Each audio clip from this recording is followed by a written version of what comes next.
This is The Jump Around with Pablo Iglesias and Jesse Nelson, streaming live on the ESPN Madison YouTube channel. Wow, even the big voice guy knew I was going to be here today. In for Jim Rutledge, my name's Jesse Nelson with Pablo Iglesias, and this is The Jump Around, ESPN Madison's digital Badgers dedicated show, diving into all things Wisconsin Badgers athletics. Good afternoon from the Everlight Solar Studio here at ESPN Madison. Pablo, thank you for having me back in here for Jim.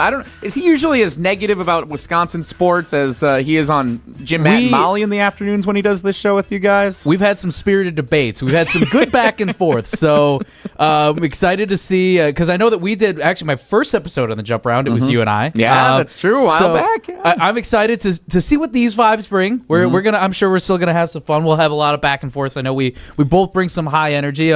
I think the vibe might change a little bit. We'll see what this week brings. But no, happy to have you and fill in while Jim's scavenging through the volunteer state, having some fun out there on a family vacay. Hopefully he's enjoying himself out there. I'm sure we're going to hear all about it next week. Plenty to dive into all things Wisconsin athletics today, including, by the way, today is the season finale for Nolan Winter appearing on The Jump Around. He's been on the last month and a half or so, giving all of his insights as the Wisconsin Badgers men's basketball season continued to the finish line, unfortunately, against the BYU Cougars a couple of Saturdays ago. Nolan's first appearance here on the show since that loss, so we'll talk plenty with him about the NCAA tournament experience. They did win a game, and I want to make sure we emphasize, with Nolan especially, it's pretty cool to be a college athlete and win a game in the NCAA tournament on the biggest stage. They were one of the last 32 in it this year, and far exceeded expectations for what was set out at the start of the year. So I'm excited to talk with Nolan about his NCAA tournament experience.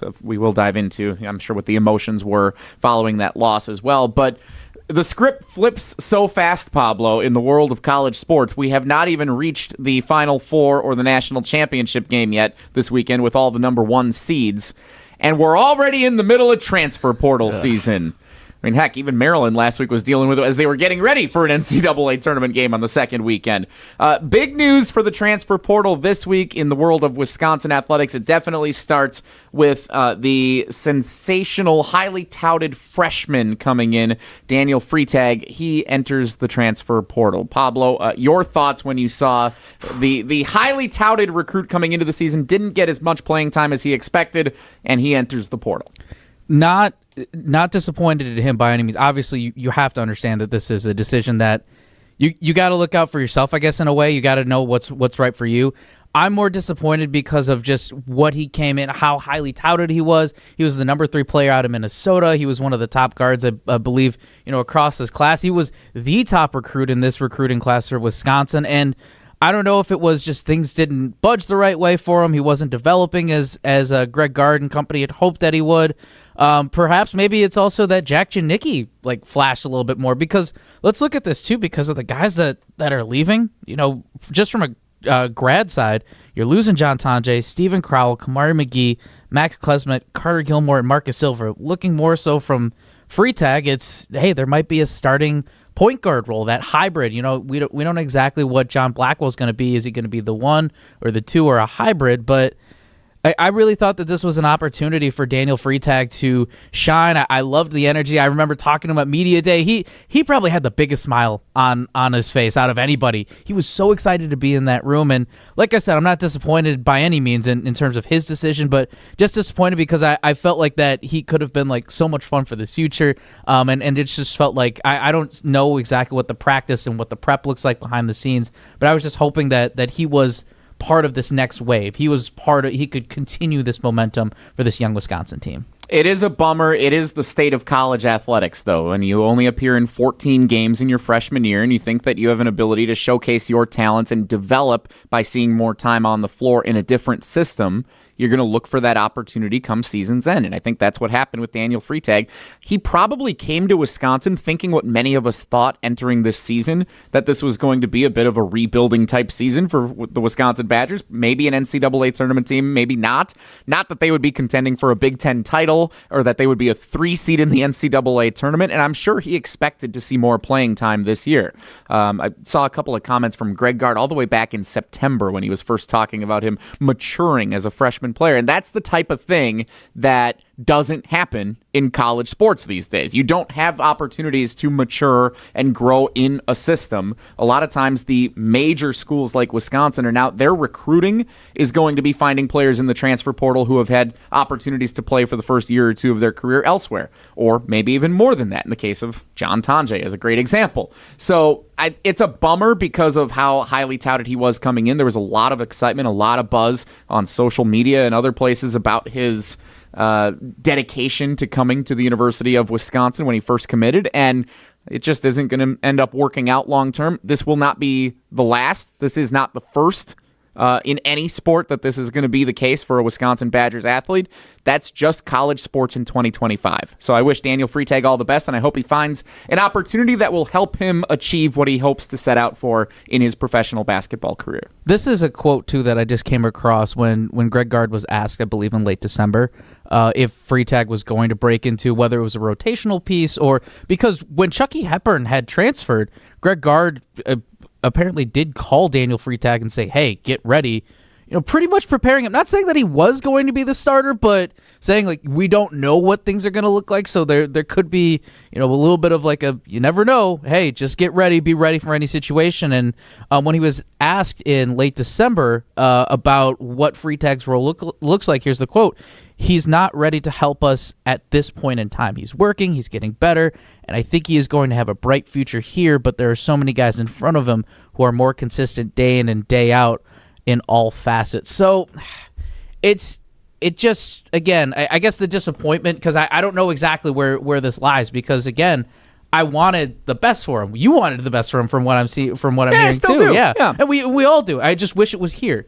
And again, I don't know what the development looked like, what he was missing, where he still needed to get at. And it's just like, man, just like what was he missing? And you're always going to wonder, I guess, like what could have been. Yeah, I mean, guys like Steven Crowell are going to be few and far between now. Guys who stay at one school for their entire careers, have a chance to learn systems, develop and grow in them. Mature is the word that we heard Greg Gard say a couple of times about Daniel Freitag as a college athlete to then earn your playing time later on. A decade ago, if you hear that quote, and again, this transcends sport, whether it's basketball, football, softball, no matter what the sport is. If you say, yeah, this person's learning and growing, they're getting acclimated to our system, they're going to be, we want them to be in the best position to take over and be a big-time player in a couple of years. Right now, that means transfer portal. When you hear that quote about any player on a team at any point in the season, like that's just the way that college sports is right now. When you're coming out of high school, you want playing time. And some of the top schools, I mean, look, Cooper Flagg's leading Duke in the Final Four this weekend. He's a freshman. Con Knippel, freshman, but they're getting significant playing time because they're on that level. They were able to fit the system right away. Daniel Freitag didn't fit the Wisconsin system right away. And now instead of having a year or two to develop that player in the system to become a major player for the final couple of years of school, that is now going to happen at FAU. That's going to happen at Tulane. That's going to happen at Bradley, all these other mid-major schools. That's where the development will happen, and it will almost become like a minor league system then for those players to enter the portal. It already has, for them to enter the portal and then find playing time at some of these major schools and then be a difference maker, hopefully for a couple of years. And I hope Wisconsin's able to capitalize on that, as they've been rumored to be in the mix for already this week. We're seeing some of the prognostications. I like the crystal ball projections. I imagine all these recruiting specialists with their crystal balls in their little layers wherever they're analyzing all this information. One of the projections is for Nick Boyd, a 4-star recruit from San Diego State. He's seen playing time at FAU and San Diego State, which, by the way, what are the odds that you FAU to San Diego State and then they both end up in that Final Four a couple of years ago? But a couple of great coaches that are defensive minded. Nick Boyd is a guard. He saw significant playing time. I like to put my hand up and say nobody is more of an expert on Mountain West college basketball than I am, because I stay up late getting ready to produce Wilde and Tausch weekdays 9 to noon on ESPN Madison and the ESPN Madison YouTube channel. I stay up late. I turn on Mountain West basketball at 10 p.m. and give me a good Boise State, San Diego State. Give me a good UNLV, Utah State. Oh, put that on in the background and I'm good to go. So Nick Boyd, I'm familiar with his work. I watched San Diego State. I watched the Aztecs a bit this year. San Diego State is a solid program. It's very similar to the traditional Wisconsin mold, defensive minded, run the clock, get a good open look.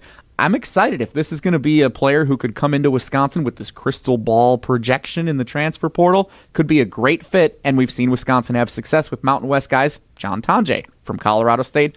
Quick blip in Missouri where he didn't really do anything, and then came to Wisconsin and became a superstar. Yeah, first off, I know that we just love our mid-major basketball here. I remember when the tournament, when the conference tournament started here at the ESPN Madison office, I think we had TVs left and right. We had the first round games going because you and I are both proud Bradley University graduates. Also excited in a couple weeks. No one better to host the Jump Around digital show talking all things Badgers than two Bradley guys. Yes, here. Yep. Yeah, and we'll be back. We'll be back on our campus too. We could always drop that. We'll be proud alumni speaking at some special events. Yeah, in a couple someone thought weeks. we were good enough to be on a panel for something. I'm very curious who thought that and why. But here we go. I guess we get to go back to campus in a few days. I think the title of it is Sports Communication School Success Stories. There's a lot of alliteration there. Well, 4 S's. That's our panel? Oh, wait, yeah. The big men on campus Yeah. coming back. We're success stories? Yes, we are the actually, no, it's Steiner School Success Stories. So wow. there's 4 S's. Wow. The Bradley's quad S. best and brightest right Bring in front it of on. us That's it. today. As Producer Riley out, by the way, the only Wisconsin alum on the panel here today.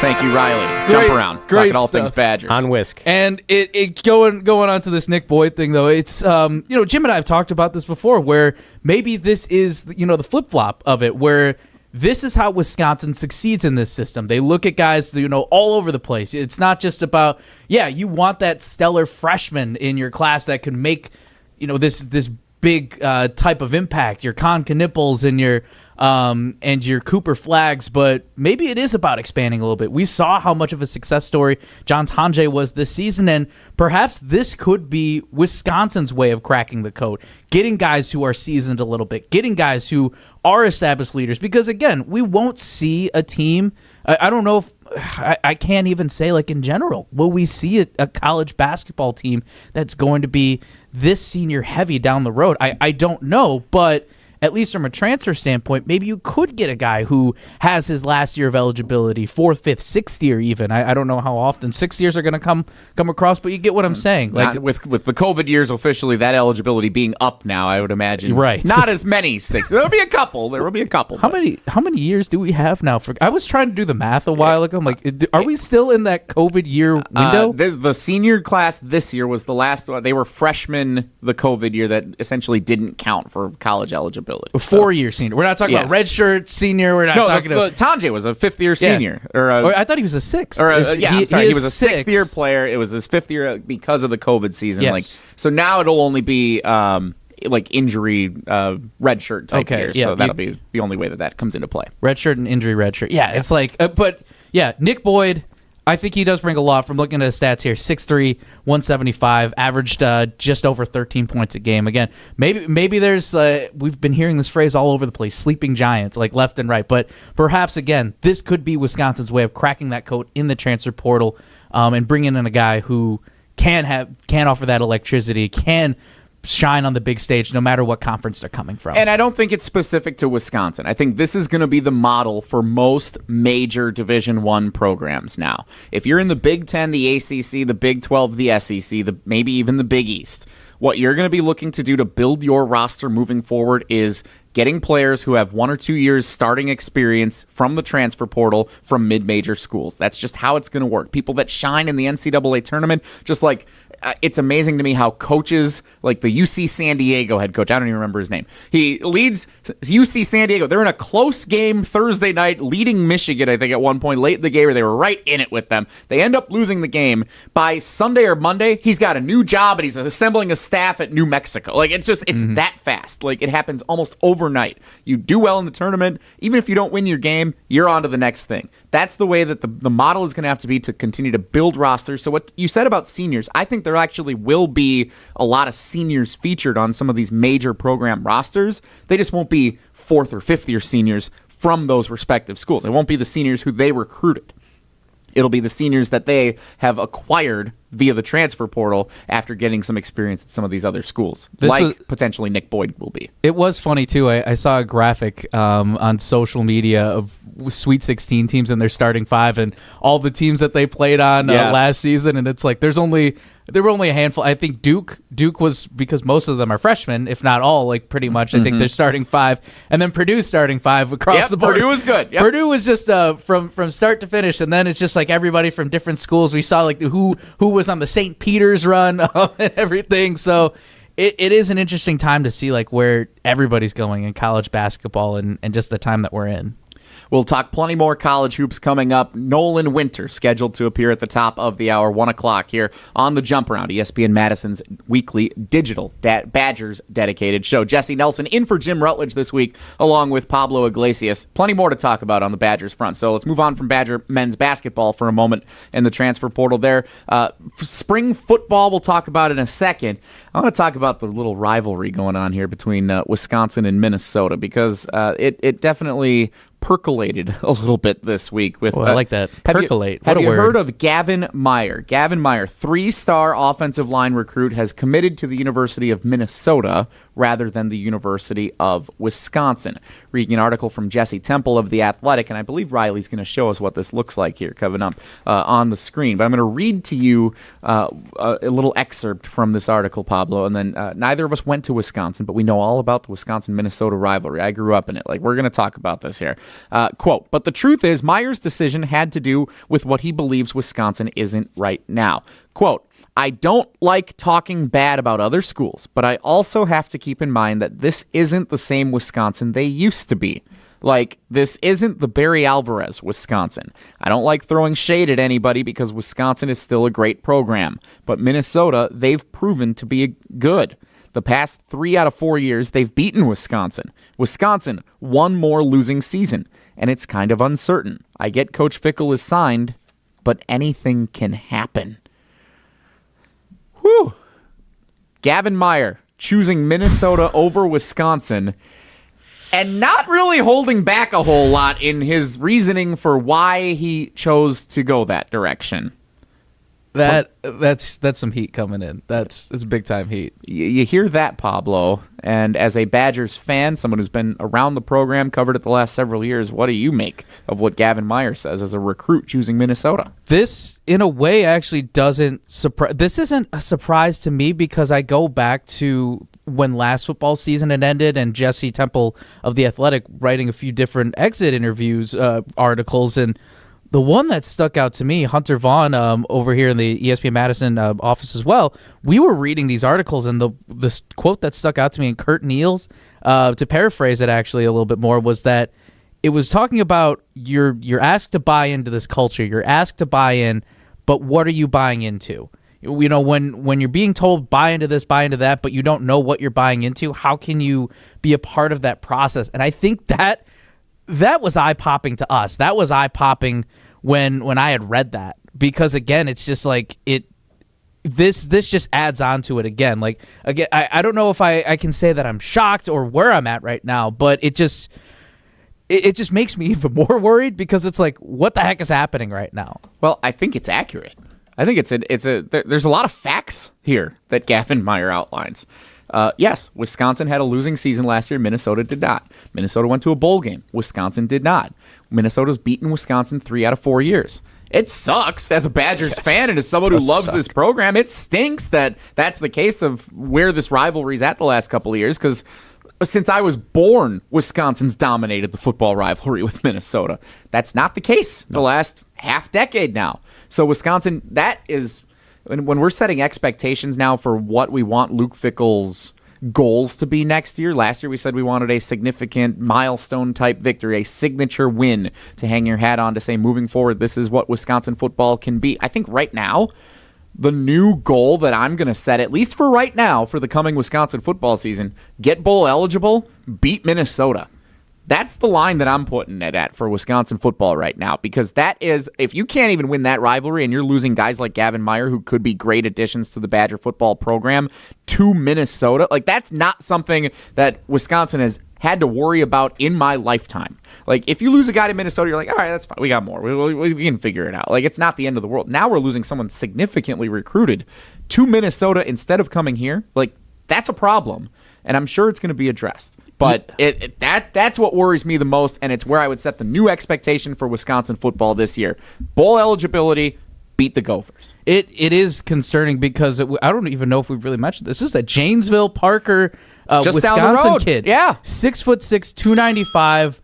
I've been a huge advocate. I still need to really see what the practices are like with Jeff Grimes and that offensive line. But from what I'm sensing is like he is truly about the ground and pound old school Wisconsin running style. And those are the type of old linemen that they like to recruit. 6'6", 295 again. And the fact that he's what's Janesville, like a 45-minute drive? Yeah, less than an hour. Yeah, less than an hour. He could come to campus, you could go over to him. And the fact that he's just going to jump over and instead go row the boat with PJ Fleck, that is a red light to me. That is a huge red flag to me, rather, because, again, it's like, how the heck are you losing in-state guys? I know that, again, there's this mission from when Fickell had first come in. He wants to recruit across the country. It's about finding talent all over the place, and I respect that. But you also got to make sure that you're staying close to your roots. And also, if you want to stay closer to Wisconsin football, run the football a little bit, throw in a little bit of razzle-dazzle passes. Get the guy that's 6'6", 295 on that line. Get the guy who's a bully. And the fact that this kid has, lack of a better way, the stones to say that, and he's not even in college football yet, that's a dig. That's a dig right there. And man, if that doesn't wake you up in your Wisconsin football, I don't know what's going to right now. It certainly adds to the rivalry, to say the least. Yes. We're going to be excited to see how this all plays out if he ends up being a significant individual for the Minnesota football program. You ever be in a school project, whether you're in college, high school, and you're working with a group, and you start the project, and you're brainstorming, okay, how do we want to do this report? How do we want to make this? Whatever it is. And you meet once, you meet twice, and then somebody in the group looks around and says, you know what? I don't think this is the best idea. I think we need to start this thing over. Like, let's go back to the beginning. How about this idea instead? To me, that's the card that Luke Fickell played this offseason by dismissing Phil Longo and bringing in Jeff Grimes. This is the one chance you get for the group project to say, you know what? Bad idea out of the gates. Let's go this way instead. That's what I want to see from Wisconsin football right now, is the pivot needs to work. You don't have time to try and correct this thing a third time. Like, this is take 2 on Wisconsin football under Luke Fickell. And in-state recruiting, if that's the philosophy that needs to be more focused on, okay, then let's focus on that. If it's still nationwide recruiting but fitting a different system that Jeff Grimes is more acclimated to, like more of the traditional Wisconsin model that's been successful, sure, that'll work too. Whatever it is, it's got to be an idea that works this time around, because you don't have time. That assignment's due in a year or two for Coach Fickell. And if it's not a completed assignment by then, you're going to fail the class. What, point blank, how hot do you think Luke Fickell's seat is right now? Tepid. It's tepid. I don't really know what tepid is. I just like the word. You're just using a word that you... Yes. Wait a second now. You're just throwing out words now? We didn't go to Wisconsin. We went to Bradley. I don't know what some of these words mean. We're the Steiner success stories. Exactly. Come on, this is why I'm questioning their decisions. Tepid. Tepid, I believe, is mild. Like, I don't think Luke Fickell's going into this season. Like, cautiously, I think is thanks, a Riley. synonym. Yeah. I don't think we're going into this season with Luke Fickell's seat like, oh my God, if they lose 3 of their first 4 conference games, he's out of here. Like, it's not that kind of hot seat. Okay. But I do think the expectations now, like, you've gotten rid of the get out of jail free card, which was the coordinator situation wasn't the right fit. Okay, so you've played that card. Now it's got to be right, because the fan base, the donors, the supporters, some of the players, as we've seen, it's going to be a situation where there's not going to be enough patience left if this doesn't work a second time. So that's where I think the seat is tepid. Yeah, the reason why, and I want to flip this on you too with this question as well. Like, what saves him from being on this fiery hot seat like next seat? What can he do this offseason, this offseason, spring ball, and next season into the fall? What can save him from avoiding hot seat territory? Yeah, I think, and so we're talking a little news and notes here also from spring football. The practices continue to be ongoing for the Wisconsin football program here this spring, counting down to the big spring event at Camp Randall Stadium here coming up soon. I like some of the things that Luke Fickell's saying. I'm liking what I'm hearing this offseason. just allowing you to tee off when you're talking about pre-snap movement, stuff like that. I see that quote here on our little show sheet. Like, that's one that comes to mind. Being able to have guys that are like big on the inside, that are controlling the line of scrimmage, getting back to control the line of scrimmage, like work as close to the football as possible when you're snapping the ball. Like, who do you have in place there to be successful? Offensive line, defensive line, quarterback. Like, that's where the focus needs to be. The skill position players, the outside player, like, that'll all work itself out if you can control the line of scrimmage. Tausch has said on Wilde and Tausch, and he's the Badgers color commentator. That's why it's also relevant. Football is a pretty simple game when you look at what the goals are. If you can control the line of scrimmage, it opens up so much more that you can do offensively and defensively. Like, scheme will win you or help you win so much, but if you can just control the front, get the big fellas in there that can control the line of scrimmage, you're going to be successful in a lot of ways on both sides of the ball if you can do that. So that's what I'm looking at for Wisconsin football this spring into the early stages of next season, is how are they controlling the line of scrimmage on both sides of the football, and does it look like last year they just looked like they were getting pulverized up front. They looked like they were just losing a wrestling match every time they were going at it. Like, don't watch the football where it is when you're watching it. Watch what those guys up front are doing. And they were getting beaten up last year. I think it's going to look different this year. I hope it does. Yeah, I want to see more out of the pass rush. I want to see that. Again, it just feels like the offensive line was out of sync because of the guys that they had with what Phil Longo's scheme was. It just wasn't working together. I am curious, and I think we'll talk about this a little bit more next week, is that Ethan Russo officially announced now as the Director of Player Personnel for the Wisconsin Badgers. I mean, number of stops come from North Texas, UNLV, Utah. Also reading more of his bio here, he held roles with the Cleveland Browns, the Colts, the University of Rice football program. This guy's been everywhere. So we'll dive in a little bit more to it next week, but that news officially coming out today.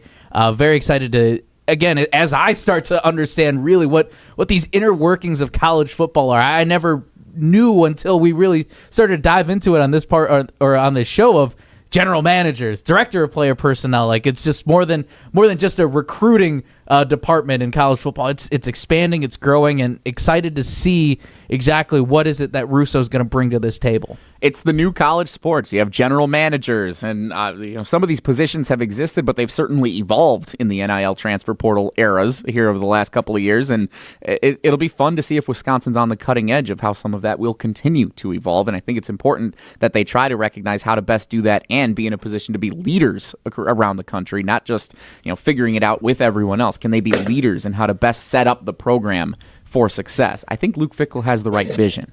I just want to see if it all actually comes to fruition here on take 2 of the Luke Fickell era at Wisconsin. Fingers crossed. Couple quick notes here before we get to Nolan Winter coming up for his season finale appearance here on the Jump Around. Jesse Nelson in for Jim Rutledge with Pablo Iglesias. Robin Pingeton introduced earlier this week as the Wisconsin women's basketball new head coach, formerly of the University of Missouri. She is scheduled to appear next week here on the Jump Around. Very excited on for ESPN that. Madison's YouTube channel. Very excited to hear you and Jim catch up with Robin Pingeton next week. Or actually, I'm in again next. I was going to say, talk wait a minute. to her. Hey, that's even better. All right. I have a lot of questions I want to ask her, including what the vision is and what she thinks of the sleeping giant that is Wisconsin women's basketball. That was the big quote that came away from her introductory press conference. She wants to wake up the sleeping giant.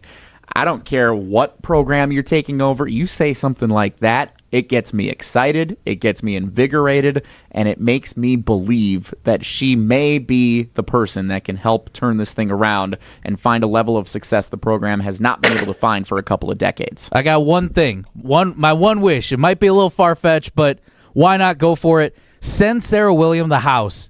She hasn't committed yet. She's in the transfer portal, but that does not mean that she has fully moved on from Wisconsin. I know that, hey, explore it. She is one of the top players in the country right now.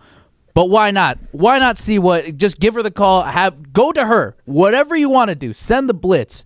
You got to do everything you can to get this star to stay in Wisconsin. That's my hope. I don't know what her vision is. That's just what I'm hoping that she does. We'll see if that ends up being the case. I don't know if that's going to actually be what happens. A man can hope, right? You can. You sure? Don't shoot me down like that, Jesse. I thought this was going to be different. I thought this. Well, I'm excited to see what her vision is. I just don't know if the players who have already entered the transfer portal are going to be returning. That seems like a lofty goal. That's all I'm going to say. Tretch came back. Tretch came back. Tretch did come back. See? Tretch came back. You see? We're going to talk with Nolan Winter here in just a moment. Guest appearances on the Jump Around, ESPN Madison's weekly digital Badgers dedicated show, are brought to you by Steinhoffels. Right now, shop Beauty Rest Black Mattresses at Steinhoffels. Beauty Rest Black Mattresses use sleep climate technology that transfers heat away from the body and triple-stranded pocketed coil technology to give you the most advanced support system in a mattress. Right now, the new Beauty Rest Black is only $42 a month. Even Pablo can pay for that when you use Steinhoffel's 60-month financing. Plus, you get up to $300 in Steinhoffel's cash. That's even better. Shop in store or online today at steinhoffels.com. Nolan Winter joins us for the season finale appearance for the Badgers basketball star here on the Jump Around in just a moment. Spring is here. Time to refresh your home. During Steinhoffel's Get Ready for Spring sale, you'll find all the latest looks and trends to transform your space. Need design help? Our designers are by your side every step of the way. Plus, if you buy a premium mattress, you'll get free premier delivery on everything. The Get Ready for Spring sale, only at Steinhoffel's and steinhoffels.com. Relax, it's Steinhoffel's. Better late than never for me to catch up with Nolan Winter of Wisconsin basketball. The season finale appearance for Nolan Winter here on the Jump Around, ESPN Madison's Badgers dedicated digital show on the ESPN Madison YouTube channel and on Wisconsin On Demand. Nolan, Jesse Nelson with Pablo Iglesias. I'm in for Jim this week. Thanks so much for once again making time to join us. Appreciate the time and appreciate the work that you and all the fellas put in all season long for a heck of a ride for a season of Wisconsin men's basketball.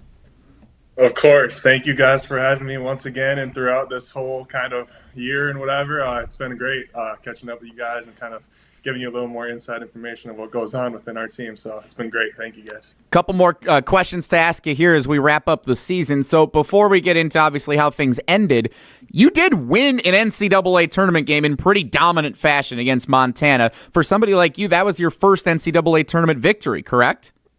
Yeah, that was my first one, and it felt good to get one under my belt. I was going to say, how does it feel? That's got to be part of, like, when you talk about the dreams coming true as a college athlete, winning an NCAA tournament game, that is a big deal, and especially for you guys to beat Montana the way that you did. No, yeah, that felt awesome, especially as the clock kind of started dwindling down a little bit, and I knew that we were going to get the win. That was a really good feeling, and it was fun to celebrate it with the teammates. A lot of those guys, it was the first for a lot of them, like John Blackwell and Janicki and many more. So it was good to celebrate that with those guys. Nolan, this ride that you guys went on this season was fun for just about everybody. You could tell even on the bench, and Coach Guard saying in the post-game press conferences that this was probably the most fun that he's had in his coaching career from what he could remember in recent years. How much fun did you have with this group throughout this season? I had a blast, and I think most people would say this is one of the more enjoyable years that they've had playing basketball. From the coaches to the players, everyone kind of brought their own sense of humor and the sense of like just calmness, and we knew how to have fun in the locker room. And to me, that was a big part of the season. And no, it was a blast. Every one of these dudes, like brothers for life. That's what we always say. So it was so much fun. I know everybody, too, in terms of the comedy styles in that locker room. You talked a little bit about, this guy does that. Gilly's cracking jokes left and right. Who do you think, I don't know if I want to say the clown in the locker room, or who do you think out of the seniors, who do you think you're going to miss the most from somebody that just kept things loose in this locker room? Oh, I'd say Max Klesman for sure. There was never a day where he was just like quiet or didn't really have much to say. So going into that locker room and not seeing Klesman there anymore, it'll be different because he always had some humor for us or some jokes that he wanted to share. So he'll be one that I'll miss for sure. Yeah, unfortunately, Nolan, the road did end in Denver with the loss to BYU. It feels like forever ago, even though it was just like 10 days since you guys fell in that second-round NCAA tournament game. Now that you've had about a week and a half to process it, how do you look back on what transpired on that Saturday night and how the season came to an end there in Denver? Yeah, we ran into a really good BYU team. They were playing really good basketball at the time. Obviously, like, I haven't even watched any clips of that game. I don't think anyone has. We're trying to forget that as quick as we can, but obviously it kind of lingers. So, I mean, they're a really good team. We knew going into it was going to be a tough matchup. But, I'm proud of the guys. Obviously, we were down pretty good margin towards the end, and we fought our way back and made it a 2-point game and had a chance to win it. I'm just proud of these dudes, and obviously we wish that we could keep playing right now and be in San Antonio, but we had a great season all in all, and that was one thing in the locker room that we were trying to remember and kind of just comfort ourselves with. Just had a great season. It was a fun season. We made a lot of memories. So yeah. It's good that you guys had that attitude. That was a fun game to watch despite its results. I mean, that was a fun fight that you guys had in that BYU game. What was a message that stuck out to you, whether it was Tanjay, any of the departing seniors, Coach Guard, in that locker room after that moment? Who had the biggest message that stood out to you after that game?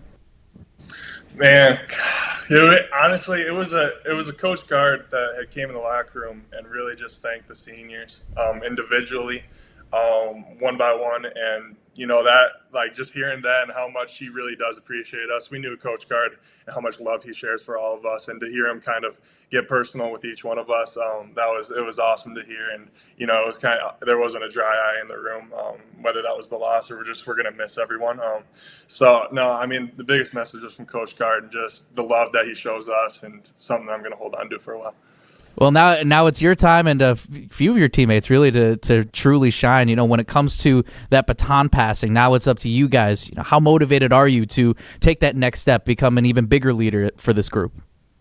Man, super motivated. As a freshman class with me and JB and Janicki, we came in here the first day. We were talking about it like we didn't really know what to expect on campus, but if it was basketball or whatever it was. And here we are, all of us kind of have roles now on the team. In the locker room after the game, we had discussed with each other, how we got to keep this culture going and how people are going to start looking to us to be leaders. So this offseason is going to be big for all three of us to kind of, on the court, be more of a leader, and also off the court using our vocals and just leading by example for others. Had a pleasure of talking with a lot of athletes over time who have had tough playoff or postseason losses.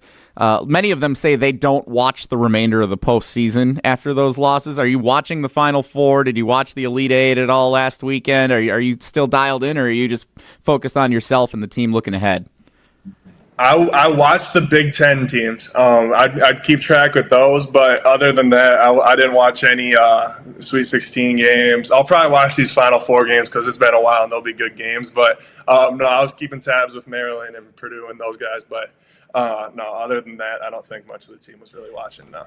What do you mean? We talk with fans all the time about all four number one seeds. Chalk, is it kind of a boring NCAA tournament? As you see all four of the number ones get to San Antonio in the Final Four this week, what do you think of that situation?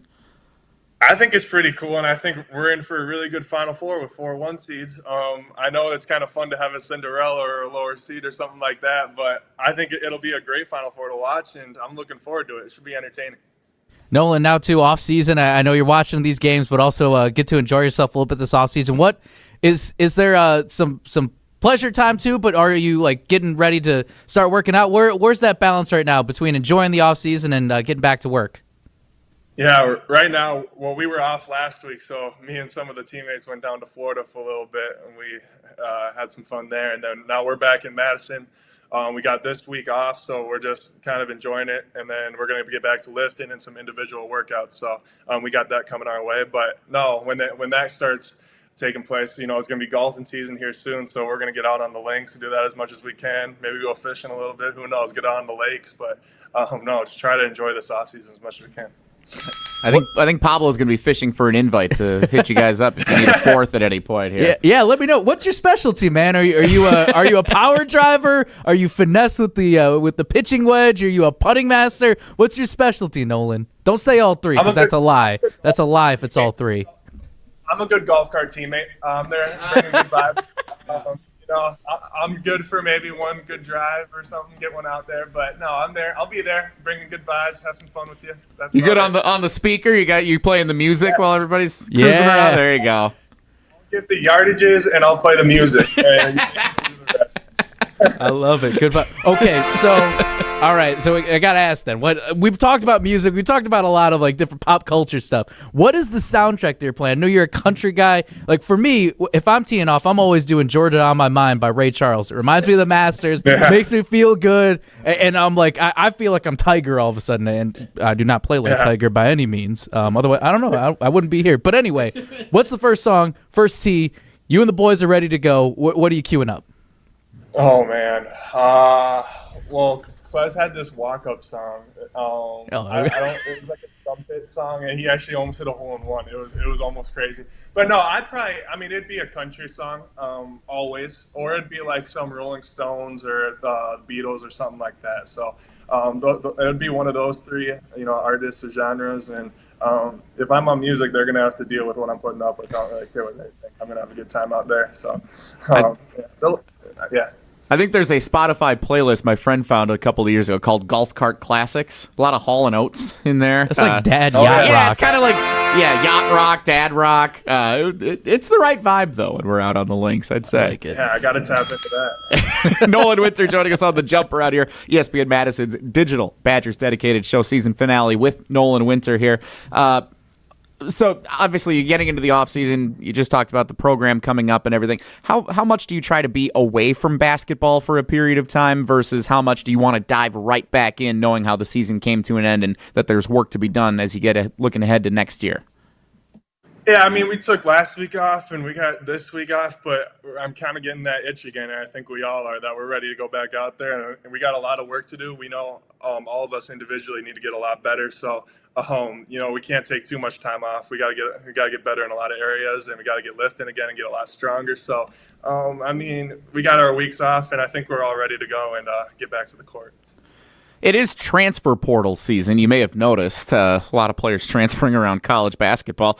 What do you make of how the transfer portal has now impacted the game? As you see it, as someone who's actually in that world right now, you see players coming and going and rumors and everything going on with the transfer portal. What do you make of that landscape of college sports and how it impacts you as a Wisconsin Badger right now? Yeah, I mean, it's crazy. There's no denying that. Any day now, it could be one of your brothers that are going to leave, and it's just you got to deal with it. But no, it's changed college basketball for the better and for the worse. It kind of just depends how you look at it. If you're a fan or a player, there's goods to it and there's negatives to it, and I see both sides of it. So, obviously as a teammate of some of these guys, it's sad to see them go and the bonds that we've created, and that kind of sucks. But at the same time, we get to meet new brothers and meet new teammates and have fun with them. So, like I said, there's goods and bads to the transfer portal, but it's crazy. That's all I'll say. It's crazy. Nolan, before we let you go, all right, your to-do list for what you want to achieve from a basketball standpoint, and I know you're a movie guy too. We talked about this a lot. First off, we'll start off on the to-do list. What do you want to do as a basketball player? And the next to-do list, what are the movies that you're watching this offseason? Well, as a basketball player, I got a lot of goals in mind that I want to try to achieve. I'm going to be working out a lot this summer. Throughout, I'm going to travel around the country a little bit and get in some workouts. So, just getting all my areas of the game expanded and growing, and just be better all around. And when it comes to movies, I mean, I'm open to every suggestion. There's not a movie genre that I don't really like. I'm still trying to I want to watch all the Christopher Nolan movies. I know I said that last time. And I still got some to watch, but I just watched Wolf of Wall Street, which was okay. It was too long, and it wasn't. It was okay. What? It's a long movie. It is long. I'm with them. It's fun. It's long. It is. Yeah, it's like 3 hours, isn't it? Yeah, it was 3 hours, and I kind of knew what was coming, so I wasn't a huge fan. I'm more of like a drama, thriller, like that kind of guy. So, no, but I'm open to suggestions. So I need some suggestions. Have you seen The Prestige? That's a Nolan movie. Yes. That's I think my favorite movie of all time, The Prestige. So. Whiplash. Those are my two favorite movies. Good one too. Yeah. Well, enjoy the movies, enjoy the off season. We're really excited to see what Wisconsin basketball has geared up for next season already. I think we can feel the anticipation, the excitement. Definitely more to accomplish, but also a great ride that you guys went on this year. Fans really appreciated it. As someone who watched almost all the games this year, whether it was on streaming or in attendance or whatever. I really appreciated everything that you guys were able to accomplish and do. 2 consecutive berths in the Big Ten championship game and the Big Ten tournament is amazing. Winning an NCAA tournament this year is incredible. Nolan, as you look back on this year, any message you want to share with the fans of Wisconsin basketball before we kind of close the book on 2024-25? Yeah, I just want to thank all the fans that have supported us through the highs and lows of this season. Obviously, we appreciate every single one of you showing out to the Kohl Center, being loud, and having our backs. And for next year, we hope we can make a little bit more of a run in the tournament and keep bringing excitement and the joy for the fans and their kids. I know when I was a kid, I'd go to games and I just love it, and I love the energy and everything about it. So I hope that we can continue to do that for the next generations, just put on a show and have some fun out there and play with some joy. But like I said, I appreciate every single one of the fans for supporting us, and we're excited for next year. Thanks so much, man. You've been an awesome addition to our team this year, too. Nolan Winter joining us every week on the Jump Around. I'm glad I got to step in for Jim this week to have a chance to catch up with Nolan before his run with us came to an end. Nolan, thanks so much. We appreciate you, man. Yes, thank you, guys. It was good meeting you guys. Hopefully I see you around here this summer a little bit. Oh, absolutely. Pablo's going golfing with you. I don't think he's kidding about that. Yeah. Hey, you know where to find me, man. You know where to find me. Hit me up. Yeah. Hit me up. 12:30 Thursday tea time suddenly for Nolan. Oh, no, sorry you can't make it. That's too bad. I'll put it on my calendar. Nolan Winter, thanks so much, man. Thanks, man. Thank you.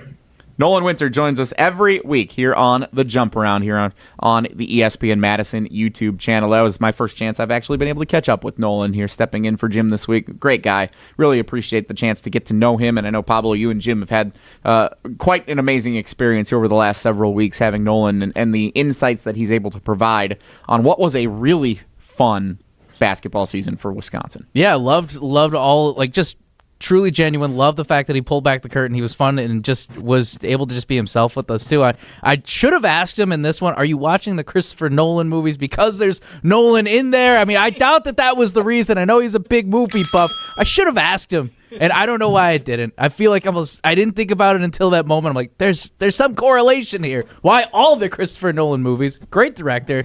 But I feel like there's another angle here that we might be missing. Maybe. Who knows? He's also just a really good director, and his movies tend to be some of the best ones that I've seen. So, best Batman series though?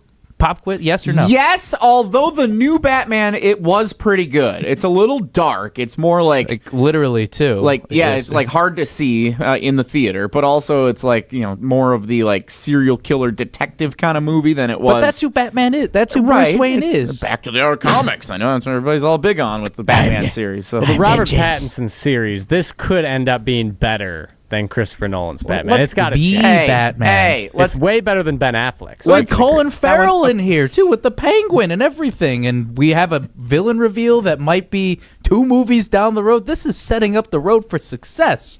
We know who our recruits are before they even show up on campus. Yeah, there's still time for some of them to enter the transfer portal too, I'm sure. They might not even develop into being the villains that we expect them to be. Thank you. Thanks to Nolan Winter for joining us each and every week the last several weeks here of the basketball season. He was fantastic to hear his insights and his thoughts on all things Wisconsin. Thanks, Pablo, for having me step in here for Jim. Always happy to have you, Jesse. In fact, I'll do it again next week. How Why about not? that? Robin Pingeton, the Wisconsin women's basketball new head coach, is our guest scheduled to appear next week here on the Jump Around. We look forward to catching up with her and talking about all the latest and greatest for Wisconsin athletics. Thanks so much for being part of the show this week. Thanks to Riley Yauk, our producer. This has been the Jump Around on the ESPN Madison YouTube channel and on Wisconsin On Demand.